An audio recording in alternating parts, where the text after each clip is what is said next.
महाराष्ट्र विधिमंडळात आज महाराष्ट्र मोटर वाहन कर विधेयक 2024 एकमतानं मंजूर झालंय आणि यामुळे राज्यातील जुन्या प्रदूषणकारी वाहनांवरील पर्यावरण करात मोठी वाढ झाली आहे। परिवहन मंत्री प्रताप सरनाईक यांनी दिलेल्या माहितीनुसार वायू प्रदूषणावर नियंत्रण मिळवण्यासाठी आता दुचाकी वाहनांचा पर्यावरण कर 2000 थेट 4000 रुपये करण्यात आलाय। पेट्रोल वाहनांसाठी 3000 रुपयांवरून 6000 रुपये तर डिझेल वाहनांसाठीचा कर 3500 रुपयांवरून 7000 रुपये करण्यात आलाय। दर 5 वर्षांसाठी एकरकमी आकारल्या जाणाऱ्या या सुधारित कर रचनेमुळे राज्याला वर्षाला सुमारे 160 कोटी रुपयांचा अतिरिक्त महसूल मिळणार आहे। हा निधी रस्ते सुरक्षा, आधुनिक परिवहन सुविधा, एटीएस प्रणाली आणि त्यासोबतच प्रशिक्षणासाठी वापरला जाईल। मुंबईत रतन टाटा महाराष्ट्र राज्य कौशल्य विद्यापीठाचा पहिला दीक्षांत सोहळा 21 मार्चला होणार आहे। भारताचे उपराष्ट्रपती CP राधाकृष्णन हे कार्यक्रमाचे प्रमुख पाहुणे असतील। राज्यपाल जिष्णू देव वर्मा, मुख्यमंत्री देवेंद्र फडणवीस, उपमुख्यमंत्र्यांसह मंत्री मंगल प्रभात लोढा देखील या कार्यक्रमाला हजर राहतील। या सोहळ्यात विद्यार्थ्यांना पदवी प्रदान होईल आणि उत्कृष्ट औद्योगिक संस्थांचा सन्मानही होणार आहे। पालघरच्या डहाणू समुद्र किनाऱ्यावर 20 ते 22 मार्च दरम्यान डहाणू फेस्टिवलचं आयोजन करण्यात आलंय। स्थानिक खाद्य संस्कृती, परंपरा आणि पर्यटनाला चालना देण्यासाठी हा उपक्रम राबवण्यात येतोय। यंदा कमी खर्चात अधिक स्टॉल्स उभारण्यात आले असून मोठ्या उलाढालीची अपेक्षा व्यक्त होतीये। या महोत्सवाला उपमुख्यमंत्री एकनाथ शिंदे उपस्थित राहतील। मुख्यमंत्री देवेंद्र फडणवीसांकडून पहलगाम हल्ल्यातील पीडित कुटुंबाला मोठा दिलासा देण्यात आलाय। आसावरी जगदाळेंना प्रशासकीय अधिकारी म्हणून महापालिकेत नोकरी देण्यात आली आहे। आसावरी जगदाळेंच्या वडिलांचा पहलगाम हल्ल्यात मृत्यू झाला होता आणि यानंतर कुटुंबियांना नोकरी मिळवण्यासाठी ABP माझानं सतत पाठपुरावा केला होता। त्याची दखल आता सरकारनं घेतली आहे। मुख्यमंत्र्यांनी दिलेल्या आदेशानुसार पुणे महापालिका आयुक्त नवल किशोर राम यांनी आदेश काढून नियुक्तीपत्र तयार केलं आहे। आसावरी जगदाळे यांना पुणे महापालिकेत नोकरीचं नियुक्तीपत्र सोपवण्यात आलंय। यानंतर स्वतः मुख्यमंत्री देवेंद्र फडणवीस यांनी आसावरी यांचं अभिनंदन केलंय। मराठी नववर्षाच्या पूर्वसंध्येला मरीन ड्राईव्हच्या समुद्रकिनारी ड्रोन शोचं आयोजन करण्यात आलं होतं। हा ड्रोन शो पारंपरिक संकल्पनेवर आधारित होता। या शोमध्ये ड्रोनच्या माध्यमातून गणपती, सरस्वती, विठ्ठल, गुढी, संत ज्ञानेश्वर, गेटवे ऑफ इंडिया, हापूस आंबा अशा विविध प्रतिमा हवेत साकारण्यात आल्यात। मुंबईकरांसाठी हा शो म्हणजे विशेष पर्वणी ठरलाय।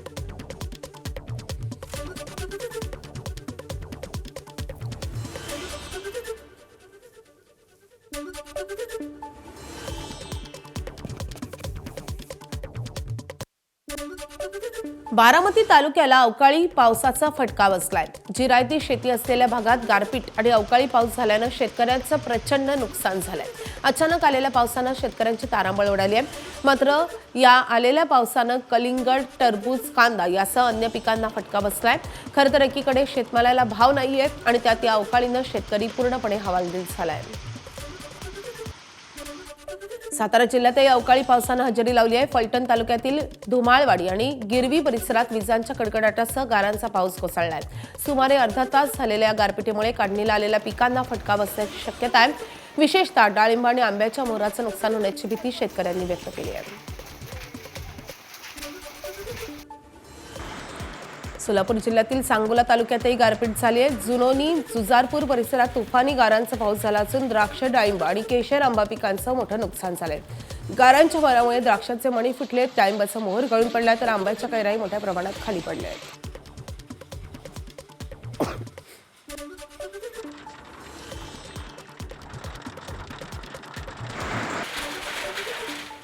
सोलापूरच्या मंगळवेढा तालुक्यातील ढवसळ परिसरातही जोरदार पाऊस झालाय।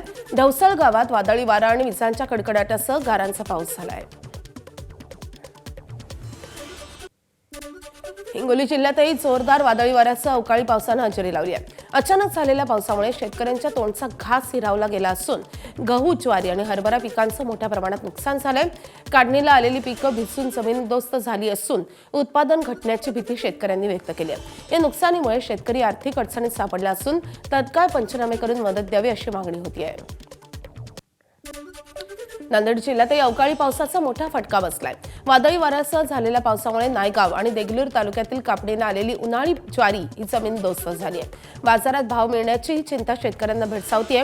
आधी अतिवृष्टी आणि आता अवकाळी पावसामुळे बळीराजा पुन्हा एकदा संकटात सापडला आहे। लातूर जिल्ह्यात औसा, निलंगा, देवणी, चाकूर आणि उदगीर तालुक्यांसह अनेक भागात वादळी वाऱ्यांसह जोरदार पाऊस झालाय। या बदललेल्या हवामानामुळे आंबा, टरबूज आणि इतर फळबागांचं मोठं नुकसान झालंय। गारपिटीमुळे आंब्याची फळं गळून पडली आहेत, तर ज्वारी, टोमॅटो आणि चिकू पिकांनाही मोठा फटका बसलाय। गेल्या 30 दिवसात दुसऱ्यांदा नुकसान झाल्यानं शेतकरी चिंतेत असून तत्काळ मदतीची मागणी जोर धरतीये।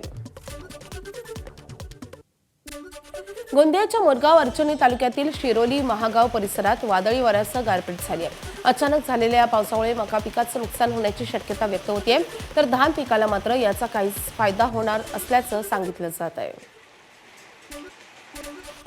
नाशिकच्या सटाणा तालुक्यात अवकाळी पावसानं हजेरी लावली आहे। ताहाराबादसह मुल्हेर आणि अंतापूर परिसरात वादळी वाऱ्यासह विजांच्या कडकडाटासह गारपीट झाली आहे। यामुळे काढणीला आलेल्या कांद्यासह शेती पिकांचं मोठं नुकसान होण्याची शक्यता व्यक्त होते। अचानक आलेल्या पावसामुळे बाजारपेठेतही व्यापाऱ्यांची धावपळ उडाल्याचं चित्र पाहायला मिळालं आहे।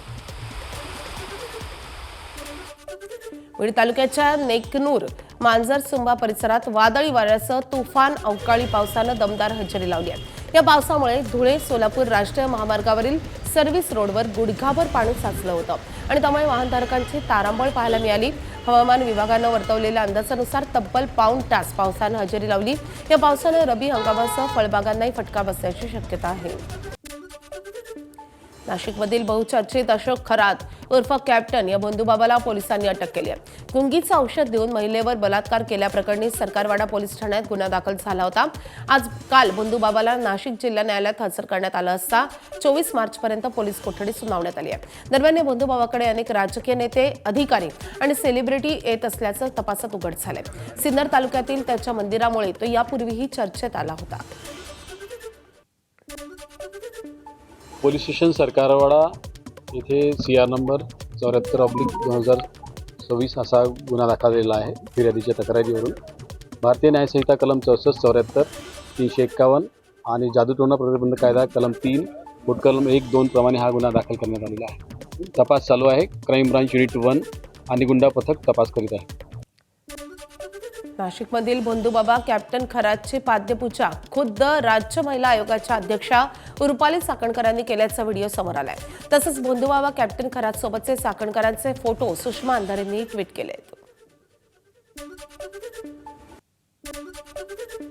दरम्यान रुपाली चाकणकरांवर झालेल्या आरोपानंतर ठाकरेंच्या शिवसेनेच्या नेत्या सुषमा अंधारेंनी काही सवाल उपस्थित केलेत। तसंच त्यांनी चाकणकरांच्या राजीनाम्याची मागणी केली आहे। आज अशोक खरातला अटक झाली आहे, बलात्काराच्या गुन्ह्याखाली अटक झाली। माहिती अशी मिळते की साधारणतः 58 आक्षेपार्ह व्हिडिओ त्याच्याकडे सापडले, ज्या व्हिडिओमध्ये वेगवेगळ्या महिलांचं लैंगिक शोषण आणि वेगवेगळ्या आपत्तीजनक व्हिडिओ आहेत, ज्यातनं तो महिलांना ब्लॅकमेलिंग वगैरे करायचा। आता अशा माणसाची पाद्यपूजा कोण करते, तर महिला आयोग करतो।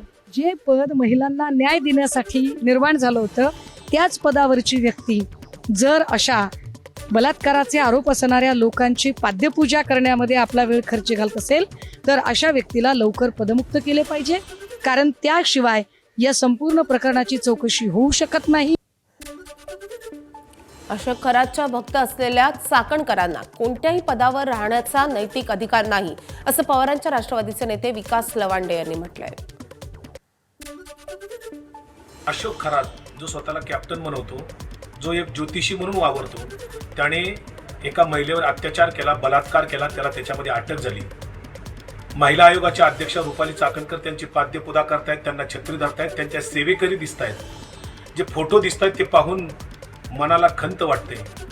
रुपाली चाकणकर आता तरी राजीनामा देतील का? आणि त्यांच्या पक्षाने सुनील तटकरे प्रदेशाध्यक्ष आहेत, सुनेत्रा वहिनी पवार आहेत, त्यांनी सुद्धा त्यांना आता राजीनामा मागितला पाहिजे। त्या मागतील का असा आमचा सवाल आहे, कारण रुपाली चाकणकरांचे अनेक गुन्हे आजपर्यंत, अनेक चुका ज्या गंभीर स्वरूपाच्या आहेत त्या दडपल्या गेलेल्या आहेत। दरम्यान या फोटोंवर रुपाली चाकणकरांनी ट्विट करत स्पष्टीकरण दिलंय। कॅप्टन खरातांच्या वैयक्तिक आयुष्य किंवा त्यांच्यावर झालेल्या आरोपांबद्दल मला कल्पना नाही। आता जे आरोप होत आहेत त्याबाबत पोलीस निष्पक्षपणे चौकशी करतील, असं चाकणकरांनी म्हटलंय। साताऱ्याच्या कराड तालुक्यातील उमरज येथे शिक्षक आणि विद्यार्थिनींच्या नात्याला काळीमा फासणारी संतापजनक घटना घडली आहे। उमरज येथील महाविद्यालयातील प्राध्यापकानंच विद्यार्थिनीला अश्लील मेसेज पाठवत शरीर सुखाची मागणी केल्याचा धक्कादायक प्रकार उघड झालाय। धनाजी सावंत असं या संशयित आरोपी प्राध्यापकाचं नाव असून विद्यार्थिनीच्या तक्रारीनंतर उमरज पोलीस ठाण्यात गुन्हा दाखल होताच पोलिसांनी त्याला तत्काळ अटक केली आहे। या घटनेमुळे परिसरात संतापाची लाट उसळली आहे। सिंधुदुर्गातल्या सावंतवाडी तालुक्यातल्या विलवडी आणि वाफोली येथे बेकायदा क्वारी आणि क्रशर विरोधात ग्रामस्थ आक्रमक झालेत। प्लास्टिकमुळे घरांना तडे, शेतीचं नुकसान आणि प्रदूषण वाढल्याची ग्रामस्थांची तक्रार आहे। महसूल प्रशासनाकडून कारवाई न झाल्यानं ग्रामस्थांनी धरणं आंदोलन छेडत संबंधितांचे परवाने रद्द करण्याची मागणी केली आहे।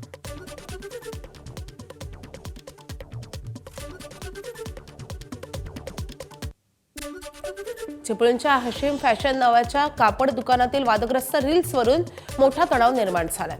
पाकिस्तानमधील फॅशनचे कपडे मिळतील अशा स्वरूपाचं रील्स सोशल मीडियावर पोस्ट करण्यात आलं होतं। रील्स करणाऱ्या दुकानदाराला स्थानिक तरुणांनी बेदम चोप दिलाय। या घटनेनंतर सुरक्षेच्या दृष्टिकोनातून चिपळूणमध्ये 100हून अधिक पोलिसांचा बंदोबस्त तैनात करण्यात आला होता। वादग्रस्त रील बनवणाऱ्या दुकानदाराला पोलिसांनी ताब्यात घेतलंय। बदलापूर पूर्वेतील यादव नगरमध्ये पतीनं पत्नीची हत्या केल्याची धक्कादायक घटना घडली आहे। या दाम्पत्याला 17 वर्षांची मुलगी आहे। रात्रीच्या वेळी मुलगी बाहेर फिरत असल्यानं नेहमीच पती पत्नीत वाद होत होते। वादानंतर रागातून पतीनं पत्नीची गळा आवळून हत्या केली आहे। या प्रकरणी बदलापूर पोलिसांनी आरोपी चंद्रकांत थोरातला अटक केली आहे। मुंबई पोलीस दलातील एका पोलीस शिपायानं प्रेम प्रकरणातून आत्महत्या केल्याची घटना घडली आहे। मृत पोलीस शिपाई भैयासाब भीमराव वावळे हे नुकतेच दलात चालक पदावर रुजू झाले होते। त्यांनी 15 मार्च रोजी कलिना प्रशिक्षण केंद्रात गळफास लावून आत्महत्या केली। आत्महत्येपूर्वी लिहिलेल्या सुसाईड नोटमध्ये त्यांनी प्रेयसीच्या कुटुंबियांकडून होत असलेल्या मानसिक छळाला कंटाळून हे पाऊल उचलल्याचं नमूद केलंय। नांदेड जिल्ह्यातल्या हदगावात तरुणीसोबत त्यांचे प्रेमसंबंध होते, मात्र मुलीच्या कुटुंबियांचा विरोध असून धमक्या आणि दबाव टाकला जात असल्याचे त्यांनी नोटमध्ये नमूद केलंय। या प्रकरणी वाकोला पोलिसांनी संबंधित तरुणीच्या आई-वडिलांच्या विरोधात गुन्हा दाखल केला आहे। परभणी शहरातील पोलीस अधीक्षक कार्यालयाच्या शेजारी चोरी झाली आहे। शिवाजी महाराज पुतळ्यासमोर भरदुपारी चोरट्यांनी कारच्या काचा फोडून 2.5 लाख रुपये लंपास केलेत। परभणी जिल्हा पुरवठा अधिकारी कार्यालयातील पुरवठादार मनोहर घोरपडे यांनी दुपारी डीसीबी बँकेतून 2.5 लाख रुपये काढून कारमध्ये ठेवले होते। हेच पैसे घेऊन चोरटे पसार झालेत। सध्या पोलीस त्यांचा शोध घेत आहेत। बोरिंग खणत असताना एक्वालाईन मेट्रोचं नुकसान झालंय। छत्रपती शिवाजी महाराज टर्मिनस स्थानकाजवळ ही घटना घडल्याची माहिती आहे। मेट्रो सिनेमाजवळ पाण्याचं बोरिंग खणत असताना नुकसान झाल्याचं तपासणी दरम्यान समोर आलंय। या घटनेची मेट्रो अधिकाऱ्यांनी पोलिसात तक्रार दाखल केली असून पाणी पुरवठा करणाऱ्या चंद्रमा कंपनीच्या मालकाच्या विरोधात गुन्हा दाखल झालाय। यवतमाळमध्ये एक भीषण अपघात झालाय। उमरखेड महागाव मार्गावरील बिचोरा टोल नाक्याजवळ भरधाव ट्रकनं ऑटो आणि मोटारसायकलला जोरदार धडक दिली आहे। या अपघातात 7 ते 8 जण जखमी झाले असून काहींची प्रकृती गंभीर असल्याची माहिती आहे। ट्रक चालक दारूच्या नशेत असल्याचा प्राथमिक अंदाज व्यक्त होतोय।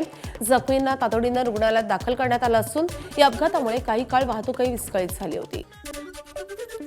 नंदुरबार शहरातील सोनार बाजारपेठेतील भरत ज्वेलर्स या दुकानाला भीषण आग लागली होती।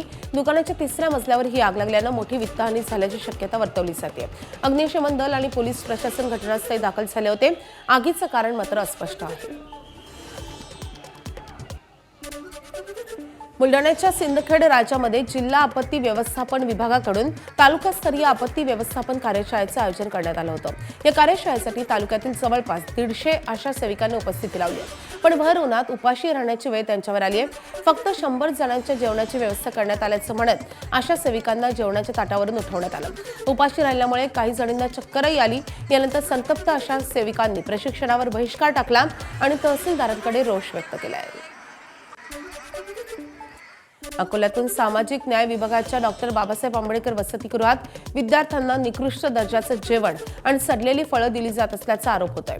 जेवणात अळ्या आढळल्यानं संतप्त विद्यार्थ्यांनी प्रशासनाच्या विरोधात तक्रार करत धरणं आंदोलन केलंय। अन्नासाठीचे पैसे थेट खात्यात जमा करण्याची मागणी आता विद्यार्थी करतायत। चेक बाउन्स प्रकरणात अडकलेले बॉलिवूड अभिनेते राजपाल यादव यांना दिल्ली उच्च न्यायालयाकडून दिलासा मिळालाय. राजपाल यांनी आतापर्यंत थकबाकीचा मोठा भाग जमा केल्यामुळे त्यांना सध्या पुन्हा तुरुंगात पाठवलं जाणार नाहीये, असं सुनावणी दरम्यान न्यायालयानं स्पष्ट केलंय. आता या प्रकरणाची पुढची सुनावणी 1 एप्रिल रोजी होणार आहे. मात्र पुढील सुनावणीची तारीख पुढे ढकलली जाणार नाही आणि या प्रकरणावर अंतिम निर्णय घेतला जाईल, असं न्यायालयानं नमूद केलंय. तसंच राजपाल यादव यांच्यासाठी ही शेवटची संधी असेल, असंही न्यायालयानं म्हटलंय. एबीपी माझा, उघडा डोळे बघा नीट.